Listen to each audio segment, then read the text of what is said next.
Welcome to AIGA Philadelphia Design Conversations. I'm Bernardo Margulis, and today I'll be speaking with Isabel Urbina. Isabel is an art director and designer, focusing on books, lettering, typeface design, and experimental handwriting. Originally from Venezuela, and currently living and working in Brooklyn, New York. In 2015, she was named a new visual artist 15 under 30 by Print Magazine. She's a Tappet Cooper and Pro Diseño alumna. Her book cover designs include several bestsellers, and her work has been recognized nationally and internationally. She currently works from her studio in Brooklyn, teaches workshops online and in person, speaks about design and typography, creates zines, and runs Yes Equal. Hi Isabel, how are you doing? Hi Bernardo, I'm good. How are you? Good. Very, very happy to talk with you about you and your career and your work in preparation of your lecture here in Philly.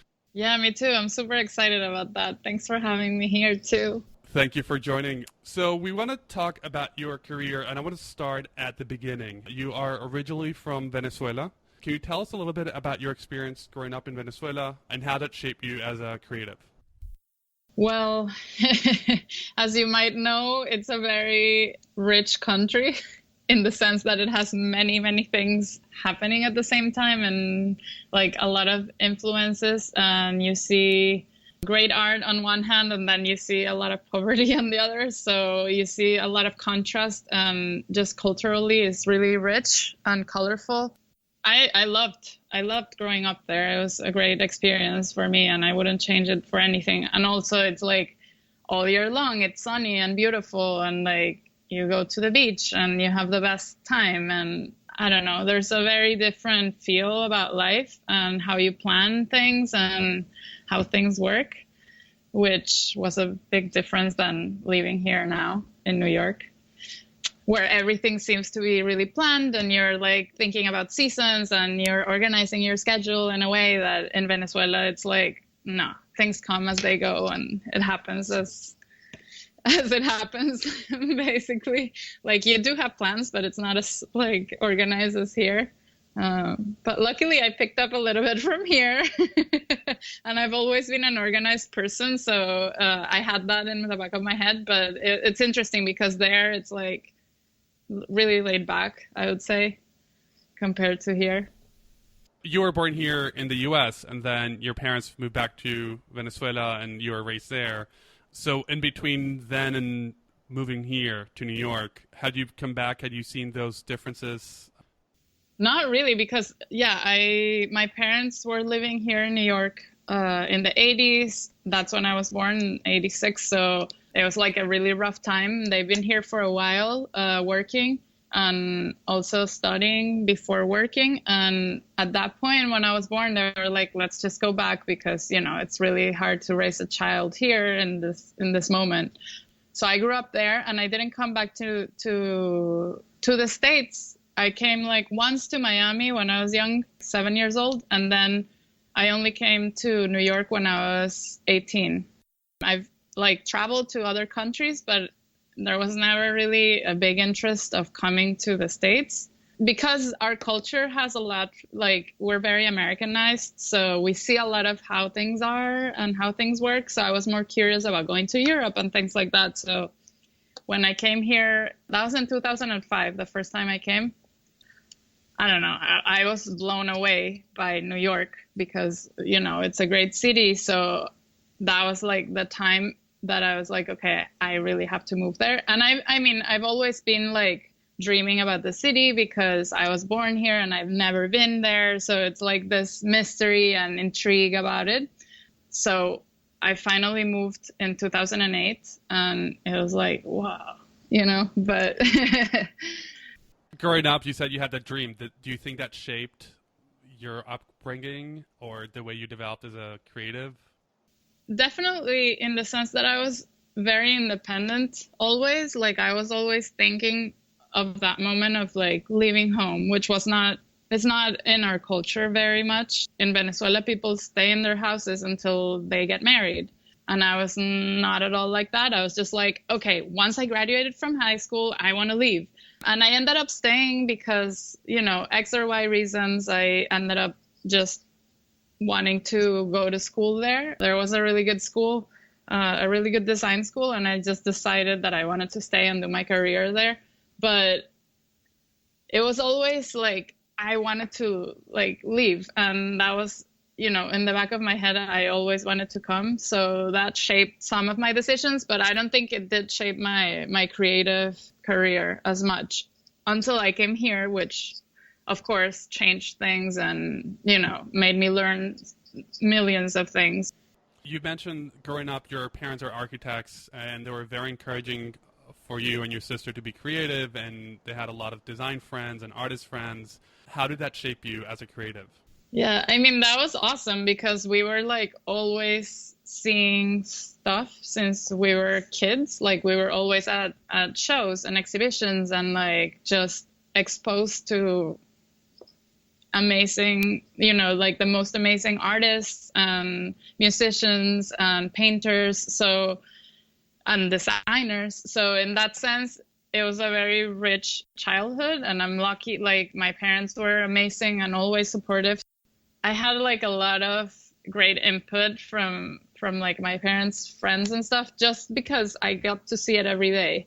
But it also, when I had to choose a career, it also made me like pull back. Like at a point, I thought maybe I want to be an architect. And then I was like, no, if I'm thinking that, it's probably because I'm exposed to it all the time with them. I probably don't really want to.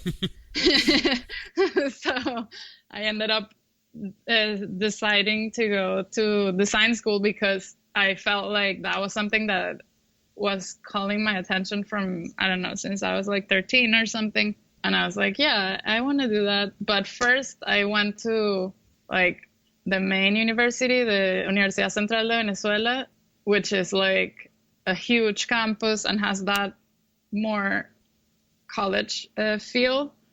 And I went there for a year to study theory and arts critics or something.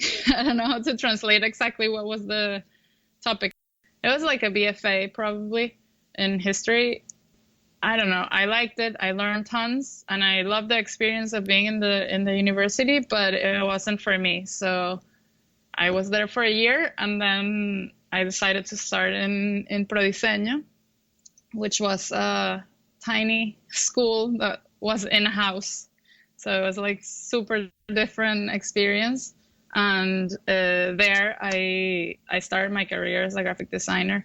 My mom's a computer scientist. My dad is an artist. So I thought I started studying computer sciences, and then I was going to study art, and then I was going to do something else. And I was like, no, graphic design, done. Yeah, it's inevitable to have that like connection, I think, especially if you're in the same like realm of, you know, if there's something that's kind of intriguing for you of that career, you're always like, oh, well, look at that. It's so fun. Or you have that reference. So it was hard for me to make that decision, though, of like, what am I going to do?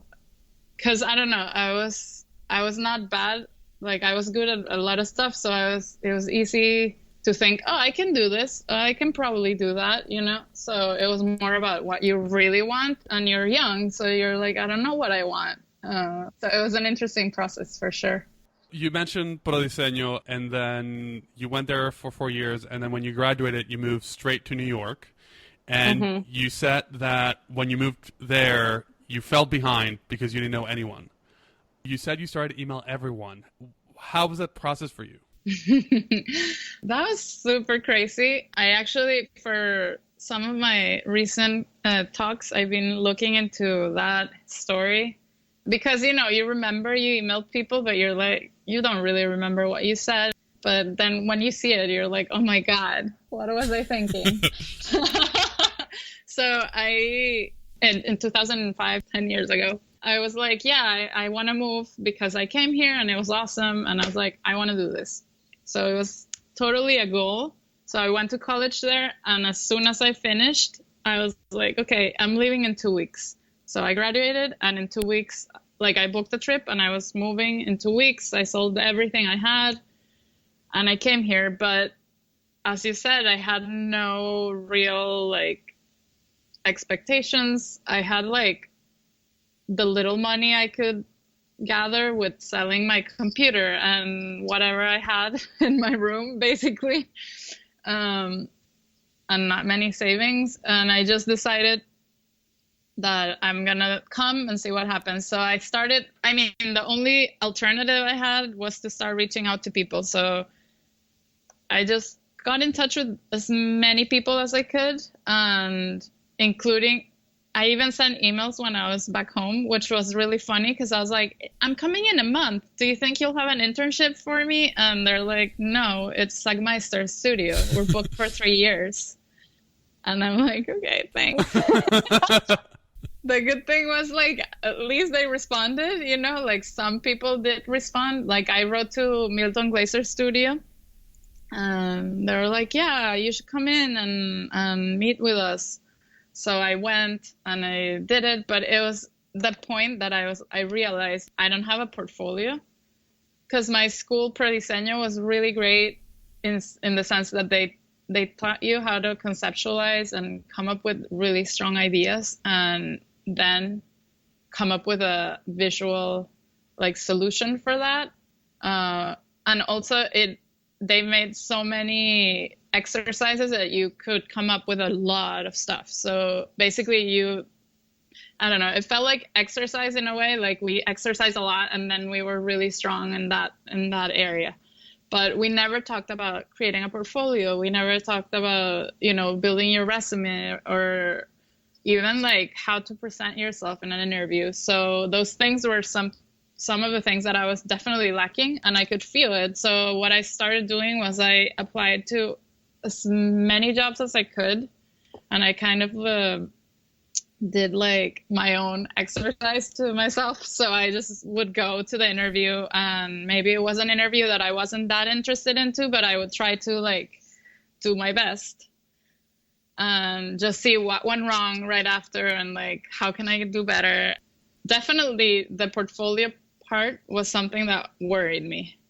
I was really like hung up on the idea that I'm a graphic designer and my portfolio needs to reflect that I know what I'm doing. So it needs to look great, and I didn't feel like I had obviously I didn't have the projects at the time to be the most shining star, like, or student projects, but yeah, there was many hiccups down the road, like also the language barrier.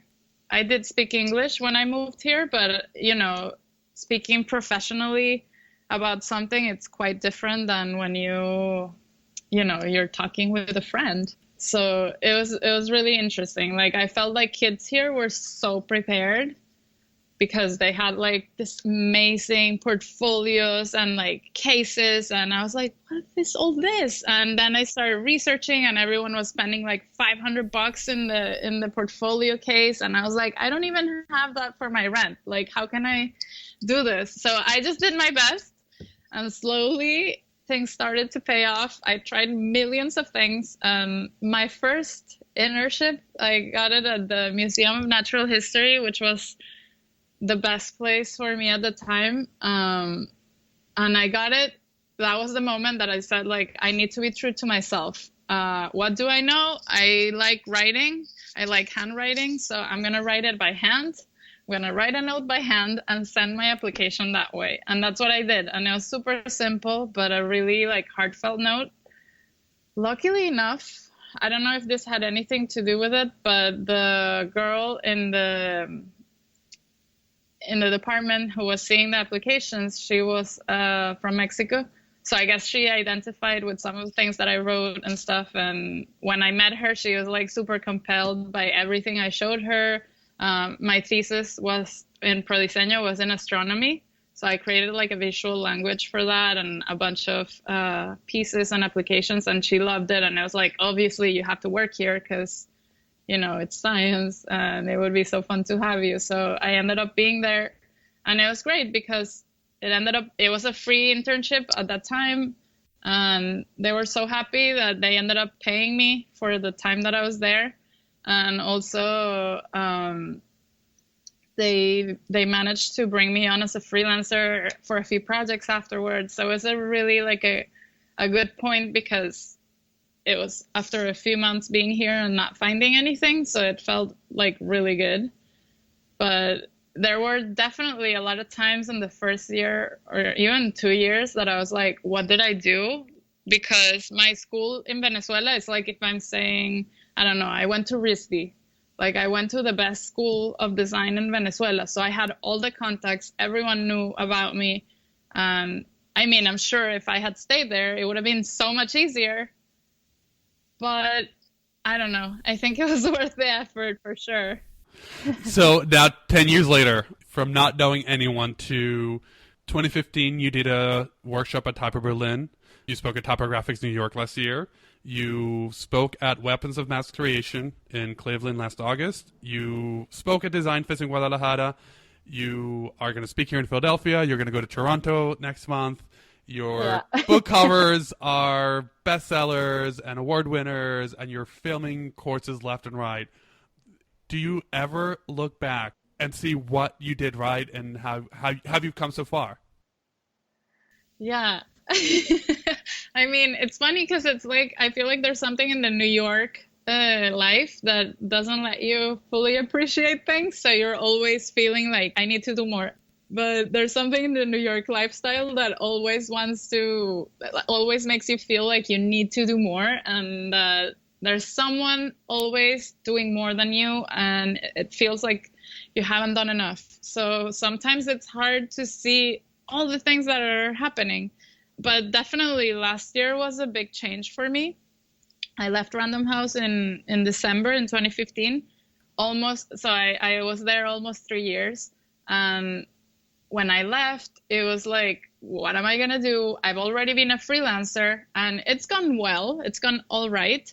But definitely, I have a lot more eyes on me right now. Random House gave me a lot of exposure. So I was nervous to not be able to keep that up. And like, also, what kinds of projects am I going to get? You know, like I didn't want to get projects that weren't as interesting creatively. So I was definitely worried. And just last year, a lot of things happened. So that gave me a little bit of confidence. And also, it makes me feel like, wow, yeah, okay. All the struggles have been worth it. It's taking a while to get where I want to be, and I feel like I still have a long way to go. And that's what I'm excited about, because if I already had everything I wanted, that would kind of suck. I would be bored, But yeah, it's interesting to me to look back at those things, and it's kind of what I like about doing the talks and just the classes and all that stuff, because I get to look back a lot and see people who maybe are in my position when I first got here.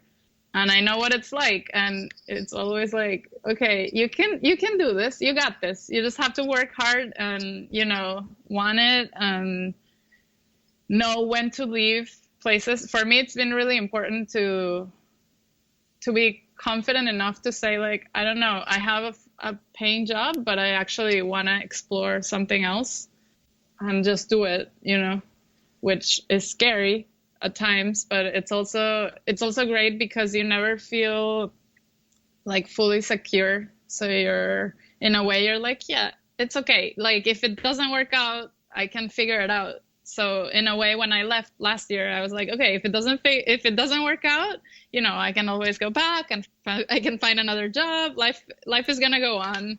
It's gonna be fine, and that kind of helps a little bit to take risks. You also have a side project called Yes Equal.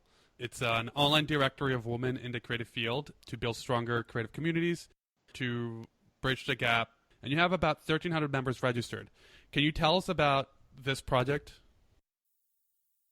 Yeah, well, this project I started because after going to a few conferences and being a spectator, basically on the other side of stage, I realized there are not that many women speaking, especially in typography is where I noticed it. And I had a friend of mine from Cooper Type started a discussion on Twitter about TypeCon, a conference that we've attended to, that since have done so much. Last year, they were 50-50, but in that year, it was a really bad ratio. And we were surprised because we knew a few of the people who had applied and they had some interesting subjects and they didn't get it. And we were like, what's happening? Like, why there's not more diversity? I just thought There needs to be a database to prove that there are many women that are talented and are doing this, and they're available and they want to do it. So why not go and talk to them? If the excuse is that there are not that many women, here they are. So I really saw it as a simple project, and it was a really naive thought from my side, because I thought it was going to be, 100 people. In a few days, I think at the end of the week, I had like 600. And the way I had built it, which was I built it all myself with a WordPress theme, and it was really, I'm not a programmer, so it was really basic. It required a lot of manual work. So it took me a while to get it into a place where everyone could be there. But eventually I realized that, it's something that people do care about, and they need an outlet, and they want to be, they want to get the opportunity. So there's definitely something there, like there's an imbalance. So it was really interesting to make something that could help a little bit, and it was cool too that immediately I got some people to write me like, hey, I got contacted by someone and they saw my contract through Just Equal. Thank you so much. So it was really rewarding, And then you thought you only have a couple hundred, and 1,300 members later, you're making an impact through that. Exactly. So now it's strange, because I really want this to grow. I feel like it should stop being my project and become everyone's project, So I'm trying to include more people. For example, I started recently a Slack channel for it, so people can communicate more and actually like build a community. Like if you're in a city and you feel like you don't know any women there, you can like talk to them. And some people there have spoken up that they want to help more and that they want to do things for it. So it's good.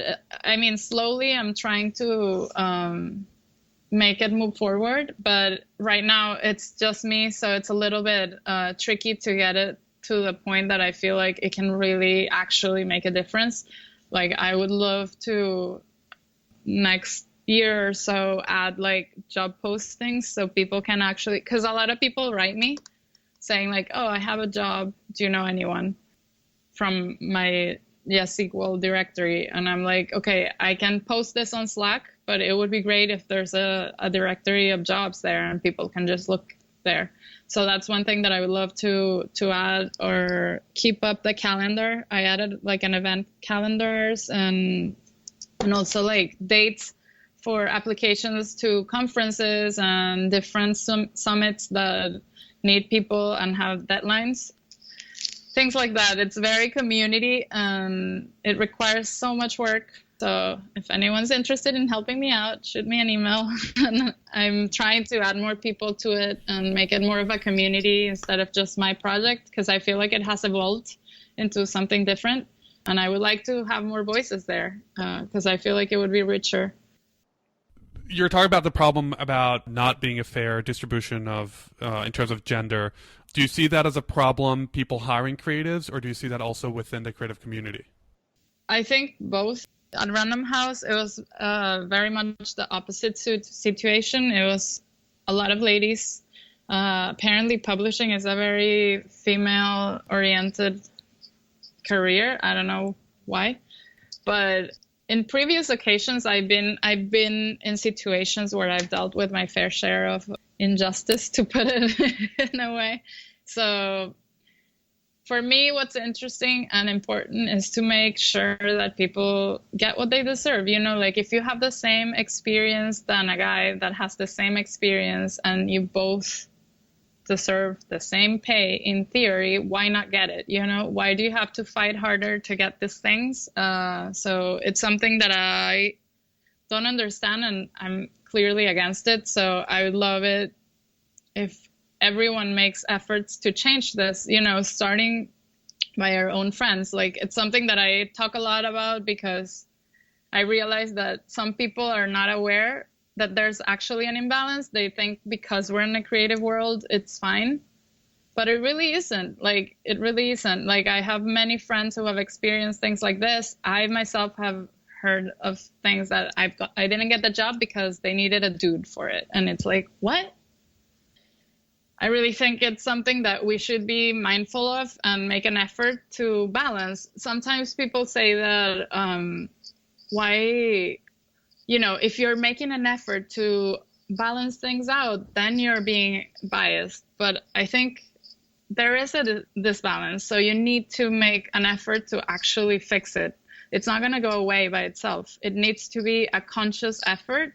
And I see this very much in conferences. Like in the design fest that I was in, there were only 3 women. And we were, I think, 11 speakers. What's happening? There's definitely a hole there. And you would think that creative world that's more liberal in general would be more balanced.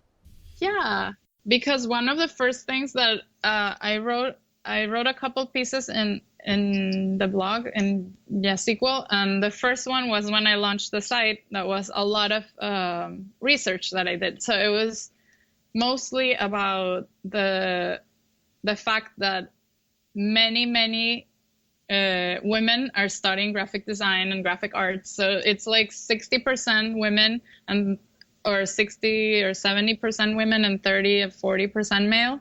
And then when they graduate, the jobs turn the total opposite. Everything flips. So it's like guys get 60% of the jobs and women get 40. And it's the same with the awards, which is something that really, really blew my mind, because I figure that if that many women are studying the career, there will be more chances.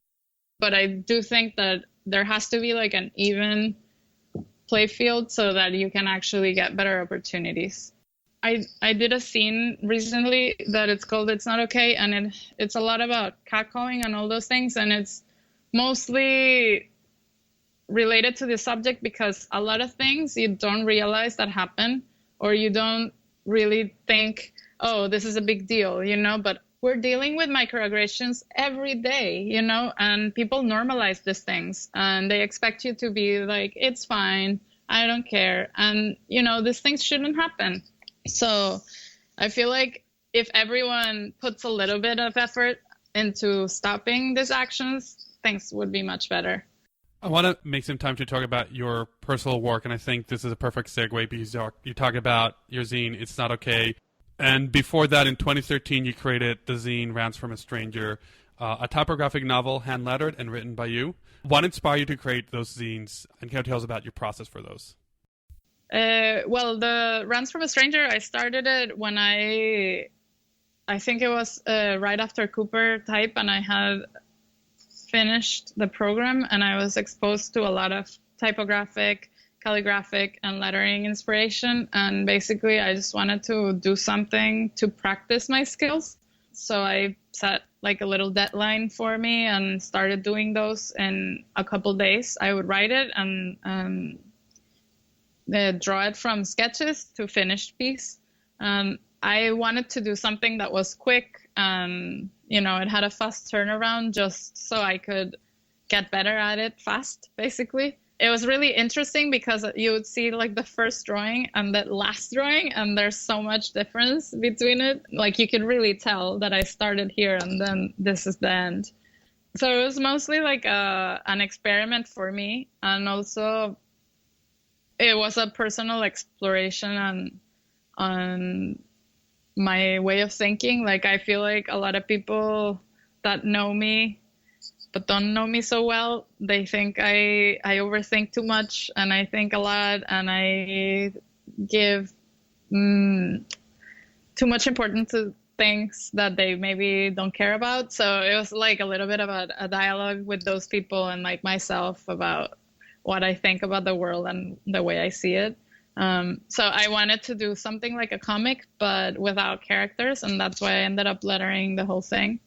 When I did It's Not Okay, it's also because I feel like Rants from a Stranger is an unfinished project. Like I wanted to keep doing it, but I've been crazy busy, and I have a bunch of different projects that are pulling me in different directions, so it's hard to keep it up. But I did the It's Not Okay one there was like a contest in Vice. They wanted to get, the topic was the offensive. And I just thought, I'm not going to be offensive like what they want. I'm going to say what's offensive to me. So that's why I started talking about catcalling, because that's something that I lived with in Venezuela. I mean, I'm sure you've seen it there and experienced, at least with your friends. But it's insane. Like, you live with that and you're like, it's normal, you know, I have to deal with this. And they're telling you crazy stuff. So yeah, it's just like, why do you have to deal with these things? Like, why can't I walk from my house to the corner store and just get some milk without being harassed, you know? That was the inspiration to that scene. And also, of course, with all the you know, feminist stuff that I've been exposed to recently, I've been thinking about it a lot. So it was a subject that was really important to me. And I feel like it's in the same family of Rents from a Stranger, because it's the same idea. Like, it's a hand-letter zine, and it's only, there are no illustrations or anything. It's only like quotes and thoughts. But it's a little different in the sense that Rents from a Stranger, it's a dialogue, while this is not at all. It's just isolated things.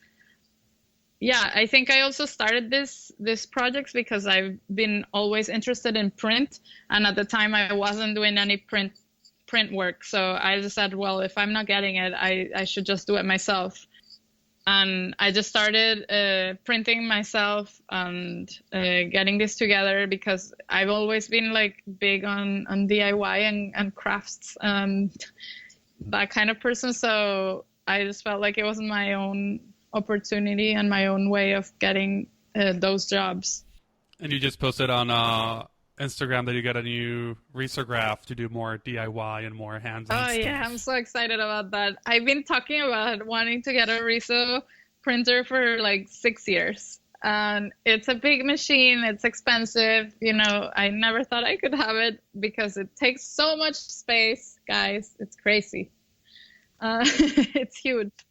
But now we have a studio. I have a studio with 4 other ladies who are awesome. And 3 of them were like, let's do it. Let's get it. So we bought it together and we're going to share it. And I'm really excited about all the projects that I'm going to be making. I can't wait to have some free time. Before we wrap it up, you're coming to Philly on March 23rd. You're going to do a lecture called Everyone Else Is Already Taken. We're also going to feature some of your work at Blue Cadet at an exhibition along with other female designers. Can you give us a little preview of your talk? Yeah, I mean, it's a very honest, like this conversation, a little bit of my experience and a little more of how my story went, and also what I've learned on all my struggles about, you know, presenting my work. It's been really interesting to me to see how that has affected the way people see me. And it's a little bit about from that day where I didn't know how to show my portfolio to today, when I have a very specific visual language for it, but I'm still thinking of what's next. So a little bit of that. Thank you, Isabel, for sharing your experiences and your views on design. Thank you to Stacy Toslin for all your help with this episode, especially with production and research. And thank you to Ryan Evans for providing music and helping us put together this episode. To learn more about AIGA Philadelphia, please visit philadelphia.aiga.org and find us on social media.